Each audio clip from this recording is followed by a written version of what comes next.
In this lesson, what we are going to do is we are going to create our animation, or begin to create our animation, I should say. And before we do that, what we always want to do, whenever you are approach animation, is do some kind of planning. Now, some people like to do thumbnails. In this case, I'm going to use an animation plan that lets me describe the grouping that I'm going to do. I've got two groups squared away, and I've got my duration. The whole duration is going to be about 10 seconds. And I've got everything that happens here basically written out. This took me about 20 minutes, and it's going to save me a couple of hours of mucking through and trying to figure out how everything's going to work. It's just a question of thought ahead of time. And so you can read through this. I've actually got it printed out, and I'll be using it throughout the animation.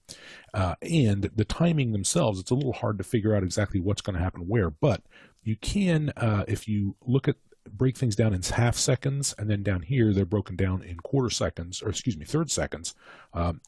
That's a good way to go. If you want, you can even cut it finer and use 6 frames and break it down into quarter seconds if you so choose. So you got half seconds and third seconds.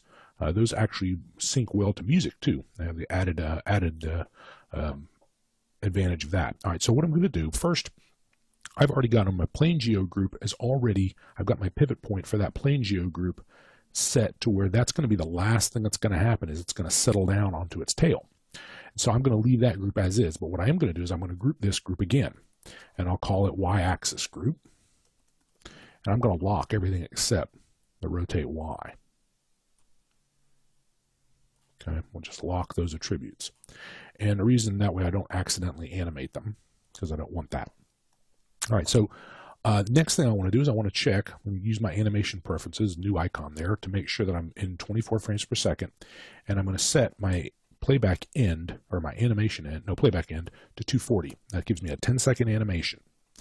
I'm going to key this at 0, exactly where I want it. And then I'm going to go down here, and I want to give myself at least 5 rotations going around here. So I'm going to type in 1800.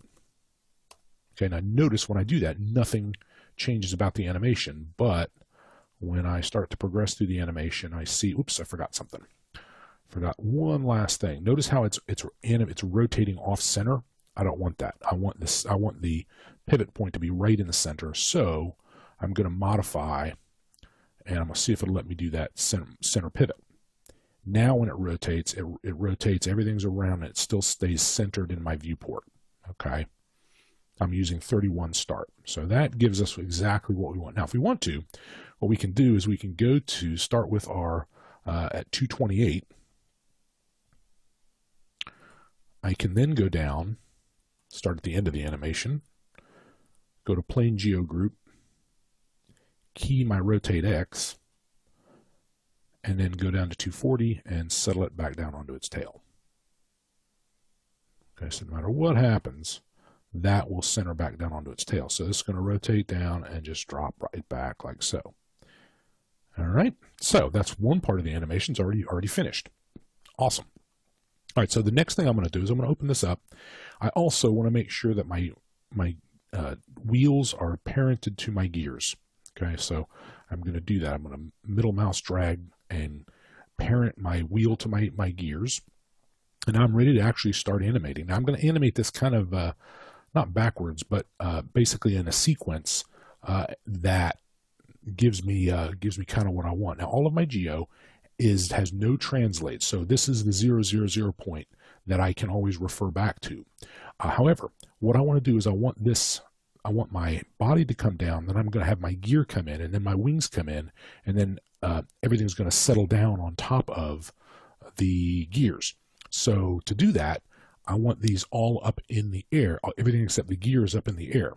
So I'm going to go down, and I'm going to command click these two, and I'm going to move them, I'm going to translate them to 1 and Y. That's going to be my kind of my pseudo starting point for this. And then once all of these are together, okay, once all of these are together, actually the elevator and the rudder are not going to be part of this. But that's one of the nice things about doing it this way.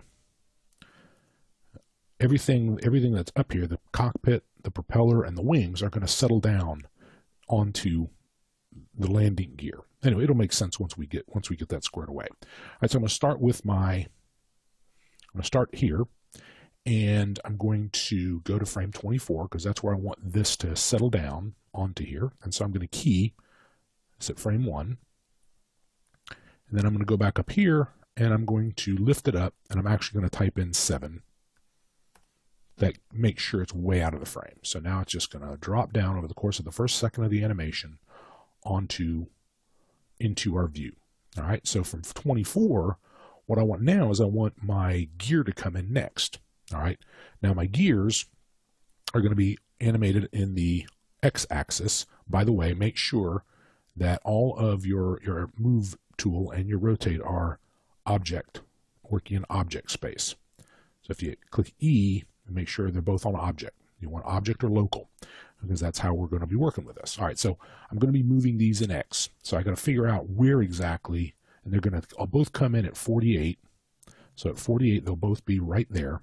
So I'm going to key translate X, key selected, so at 48, they're both right where they need to be. Now at 24, I want them off frame, so I'm going to have them come in. So I'm going to take this first and I'm going to move it off, move it out of frame. And so that from 24, it should come in just like that. That's exactly how I want the movement to be. And I want the movement to be that way for all of these pieces if I can. All right, so 24, I'm going to go back for the right gear and move this out of frame as well. What I want to check is I want to make sure these aren't going to, I want to make sure they aren't going to intersect. Now what I can also do, if I don't want them to both hit at exactly the same time, I can move this a little later so that this one comes in and then that one moves in. Yeah, that looks pretty good. All right, so next thing I'm going to need to do is I see that both of these are in frame. So I need to change that. So what I'm going to do is I'm going to select both gears and at 24 and I'm going to key their visibility. Okay, so I'm going to key selected and then I'm going to back it off one frame and turn them off. Okay, so that now they're not going to show before I want them to show, which is right about here. All right, there we go. Now I'm going to start with wings. This one is basically coming into frame, and I want it to come into frame at about 72, maybe a little bit earlier. Okay, so I'm going to key left wing, translate X, and key it. We'll back it out. I can start here. I can start probably about 48 or 60. I'll start it at 60, and I'll pull it out of frame like so. I will key my visibility, go back one frame, and turn it off so that it does not show until it comes into frame like that. That's the way to go. Awesome. All right, next I'm going to have the right wing do the same thing. So I'm going to go ahead and have it come into frame. It's the nearest one, 84. 84 looks pretty good. I can do it at 84. So at 84, that's actually the half-second mark, and that's good. Again, this isn't written in stone. I could let it go later, but I'm just going to use 84 as a start, and I'll key that channel, and I'll move it back probably to let's do 72. I'll move this out like so. I'll go to 77. That's actually going to be pretty quick. I'll key my visibility. Move it back one frame and turn it off. Okay, so boom. That's a little quick. So what I think I'll do is I'll move this out to, let's go to frame 88. Yeah, that's good. It meets right there, right about the right spot. Excellent. Okay, so now I've got a choice. I can leave this. Actually, for the next piece, I'm gonna have the cockpit come in. So the cockpit's going to start at, I'll go ahead and start it at 96.